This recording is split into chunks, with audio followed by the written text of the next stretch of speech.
Le président de la République passe 8 mois sur 12 à Genève et ça coûte beaucoup cher aux contribuables camerounais. Il devient un locataire de luxe dans notre palais. Aujourd'hui, à 85 ans, lorsqu'on se déplace, on coûte au moins 2 millions d'euros aux contribuables camerounais. C'est inacceptable. Lorsqu'on voit la France se taire, lorsqu'on voit Ségolène Royal, celle-là même Ségolène Royal, porter la tenue du parti au pouvoir au Cameroun, elle qui apporte la misère au Camerounais, Ségolène Royal, elle n'a pas de noblesse en elle, elle n'a même pas la démocratie que prenait François Mitterrand. Aujourd'hui, nous voyons comment la France collabo continue à nous traiter comme de la merde.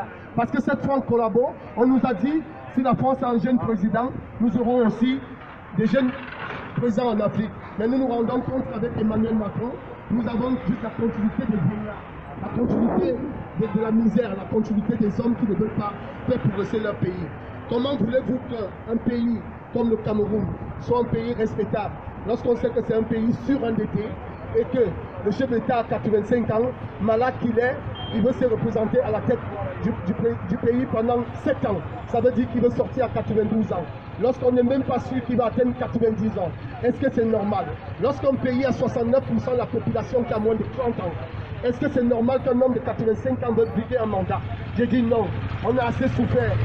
36 ans de règne, c'est énorme. C'est pourquoi nous demandons à M. Biya de partir. Aujourd'hui, nous voyons les Camerounais qui se cachent, parce que c'est l'habitude des Camerounais, c'est tous des collabos.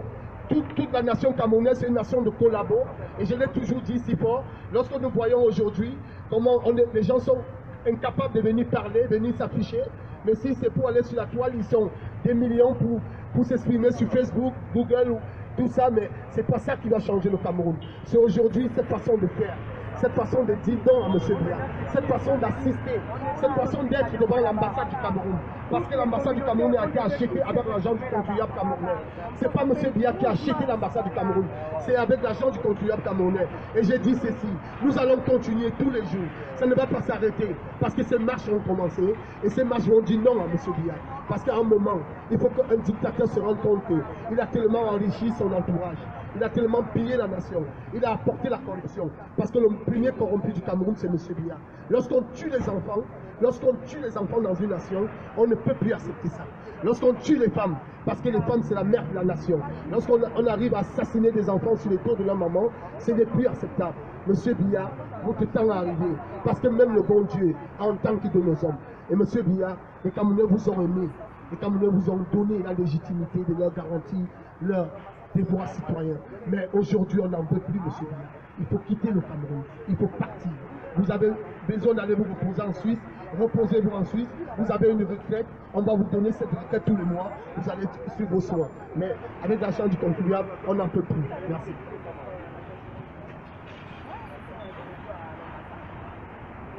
Mes chers compatriotes camerounais, aujourd'hui nous sommes tous là réunis. Nous sommes là réunis pour vous.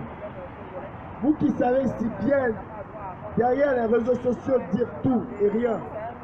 Vous qui êtes des professeurs agrégés sur Facebook. Vous qui êtes des éminentes personnalités sur Facebook. Mais quand il s'agit, mes frères, de venir dénoncer, de venir revendiquer vos droits, vous êtes incapables. Sur Facebook, moi personnellement, je n'ai pas besoin de followers, je n'ai pas besoin de j'aime. J'ai besoin de voir avec moi des gens pour venir revendiquer leurs droits.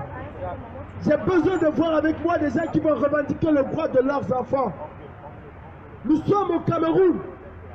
Nous sommes Camerounais. Un pays où une femme s'est fait éventrer à ciel ouvert.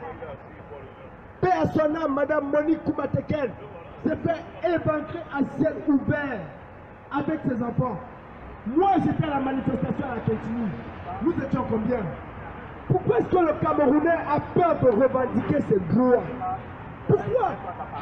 Vous croyez que c'est la France qui va venir changer les choses au Cameroun? La France ne changera rien au Cameroun. Parce qu'au Cameroun, la France se sucre au Cameroun. Comment voulez-vous que la France vienne casser son sucre? Elle ne va pas changer le Cameroun. Ce n'est pas Mark Zuckerberg qui va venir changer le Cameroun parce qu'il vous a donné Facebook. Non. Il faut que vous vous levez. Il faut que vous appreniez à revendiquer vos droits. Si vous avez peur de Biya, maintenant vous aurez peur du cadavre de Paul Biya, je vous jure. Vous de la diaspora, vous ne savez qu'organiser des soirées. Vous ne savez que danser, vous achetez des gros costumes. Mais vous avez vos enfants, vous avez vos frères au Cameroun qui vivent dans la misère. Qui vivent dans la misère. Vous avez vos frères qui n'arrivent pas à se faire soigner. Vous avez des enfants qui n'arrivent pas à aller à l'école. Mais vous êtes en France. Est-ce que vous savez que des hommes et des femmes comme nous se sont battus pour que vous venez vous porter vos fausses fesses que vous portez? S'il n'y avait pas eu la révolution en France, vous croyez que vous seriez dans ce pays? Vous seriez en train de vivre comme vous vivez là? Non. Mes frères, là est grave. Un pays où le militaire, parce qu'il a porté la tenue, se croit tout permis, au point d'assassiner des femmes, un bébé et une petite fillette. C'est pas mon Cameroun que je connais. Réveillez-vous mes frères. Le temps n'est plus à la parole, le temps est à l'action. L'action c'est ici. Est-ce que vous voulez encore de Paul Biya au pouvoir? Non. Nous on dit non. On ne veut plus de Paul Biya. Parce que clos, c'est clos.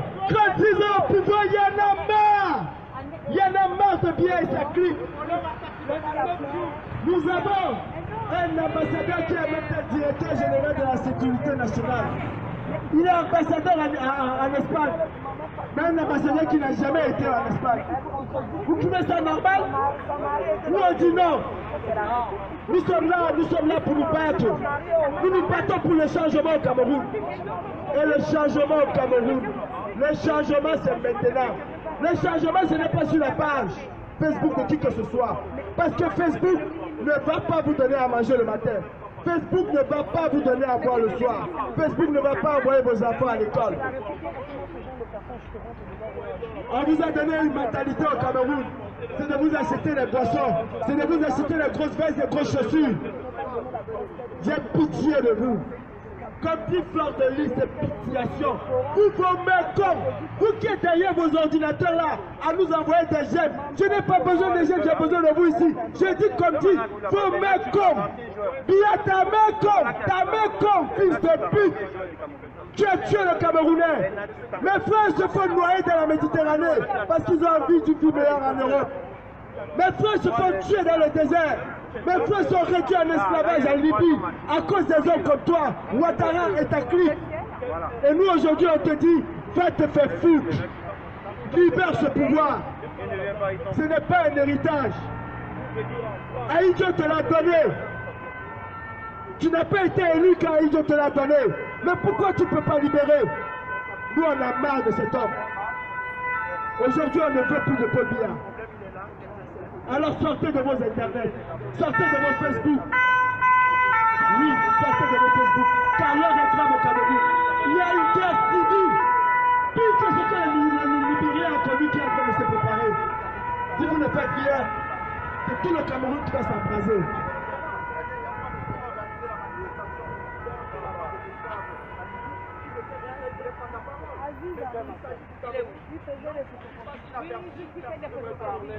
On a trop parlé, mettez la musique. On a trop parlé, pardon. L'Afrique qui gagne, c'est celle qui revendique les droits. L'Afrique qui gagne, c'est celle qui revendique le bien-être. L'Afrique qui gagne, c'est celle qui marche dans les rues de Paris pour faire attendre sa voix. On en a marre de se faire piller. On en a marre de se faire diriger par des étrangers. On en a marre que notre continent vienne décider qui doit être président dans notre continent africain. Donc, nous invitons à toute la communauté africaine de se mobiliser et de revendiquer le bien-être. Quand la France vous donne des doubles nationalités, mais c'est pourquoi la France vous donne les doubles nationalités? Mais c'est pour que vous restez chez eux, vous travaillez et vous payez les impôts. Et que chez vous, vous ne pouvez plus aller travailler parce qu'ils imposent des dictateurs. Ces dictateurs qui tuent vos enfants, qui tuent vos familles, qui tuent vos mères, qui tuent même jusqu'au même au mouton, au cabri. On n'a jamais vu ça. soi-disant que les Africains, c'est le premier peuple du monde. Mais comment entre nous, Africains, nous pouvons avoir des comportements indignes contre nos frères et nos sœurs compatriotes africains? On ne peut pas tuer une mère avec son enfant d'eau. Et vous, chers Africains, vous êtes assis derrière vos écrans à lancer des messages. Nous voulons voir les Africains dans la rue.